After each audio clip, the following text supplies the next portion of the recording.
Okay. Trump's delight. What do we think of him?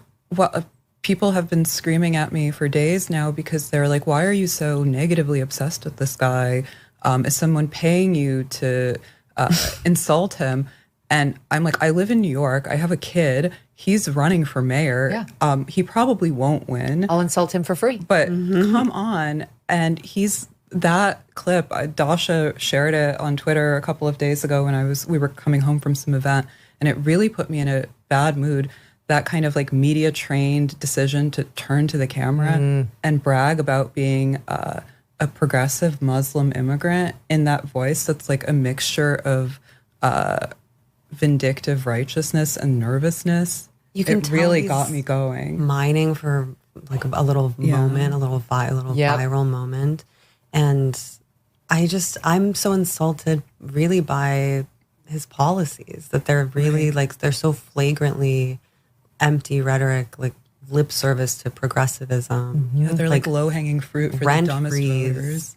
Which that sounds so good, but it really only applies to already rent-stabilized apartments that already can only be raised a certain percent. And rent freeze would be great, but it's not the most important issue in New York. Free buses. Anybody who's working will have to pay.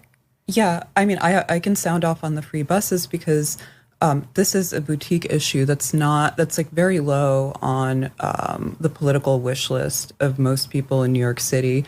And we have bigger problems in New York City, such as given how high the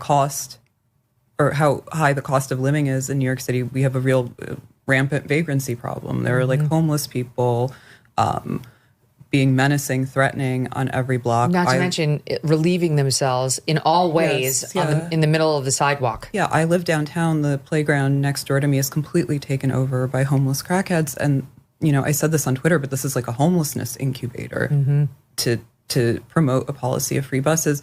And the bigger issue with that is that these policies are basically designed for people who already live subsidized or free in New York City. They are for the poor and who will be picking up the tab for this. He's like a Brandon Johnson. He's like a Chicago mayor for New York. He wants to do to us what's happened there. Here's another piece from him. It's a campaign ad in SOP 48.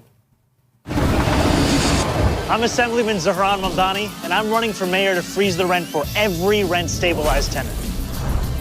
Wait, you're gonna freeze my rent? Yes. Did I hear rent freeze?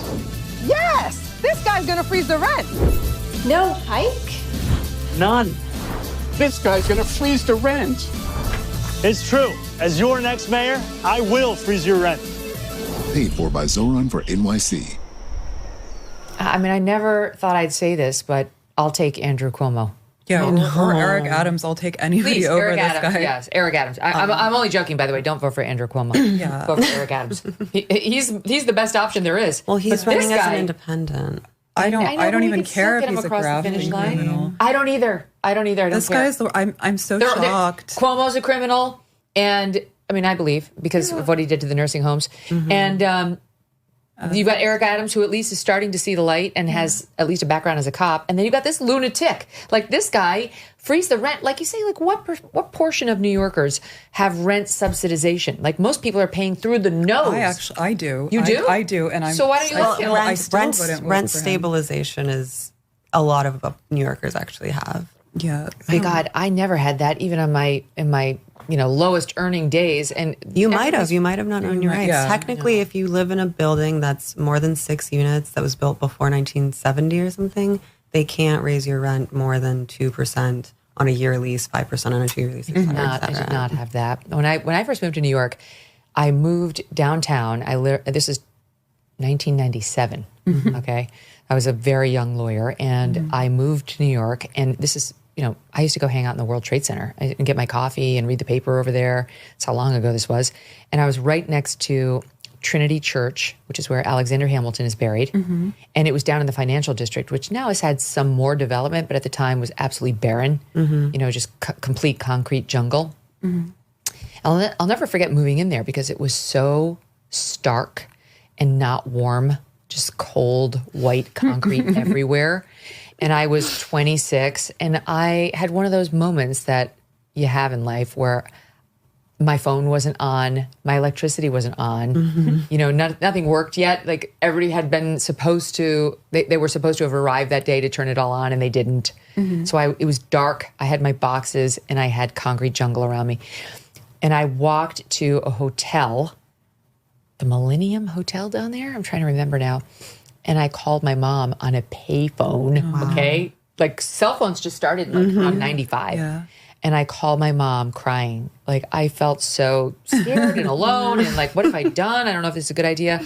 And my mom was so great. She said, you need to get some family pictures up. You need to tomorrow first thing, figure out where your grocery store is, figure out where your dry cleaner is. Smart. Like take a walk around the block, familiarize yourself with your new neighborhood, take a deep breath and welcome to adulthood.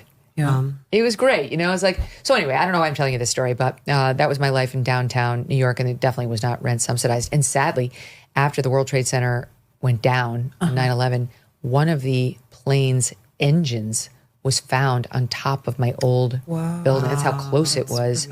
Thank God I had left. I had left in 2000, right before. So it's like by divine right order, I wasn't down there at the time. Yeah. Were you guys living in New York back then? You were young. No. You were children. We were. I was in high school and Dasha was probably in elementary school. Yeah. These are the moments. She was in kindergarten. Very long in the tooth.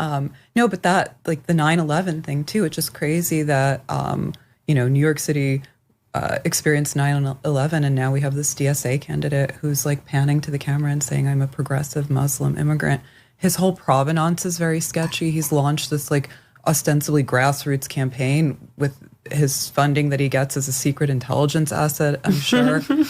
His parents, he only became a citizen, as you mentioned, in 2018.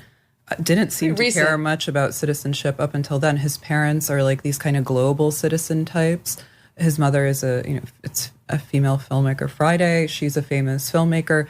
His father is a academic who has like cushy sinecures at Columbia and the University of Uganda. Naturally. His specialty is Africana studies and colonialism. Of course it is. I think, you know, their attitude, as my friend Ina Stepman pointed out was that I love her. Citizenship is kind of a minor administrative matter, a trifle. And that's kind of the attitude that he held until recently, as she says, up until the point that he decided he wanted a position of power in the United States. Does he have a chance? I haven't been following the polls closely. Well, he has a chance because I've hated on him so much that the leftists are going to come out in droves. So if he wins, my bad. No, he's polling. AOC endorsed him.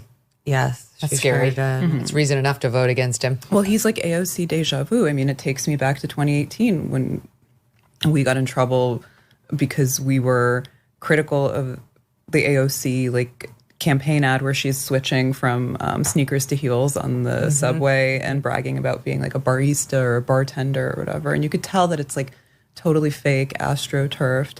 I really can't believe that anybody is falling for DSA candidates in 2025. I know, neither can I. It's so ridiculous. Especially after all, like the day after 10/7, they were in the middle of Times Square chanting, it's all Israel's fault. Like, okay, this is kind of the end, I think. They were outside my apartment because I live by the Egyptian embassy. They were writing piss reel on the sidewalk. Wow. October 8th. Wow. Ben Shapiro back in here. Yeah. What would he say? I'm sure he would not be a fan of the DSA. I can't believe they still exist. All right, let's shift gears because there's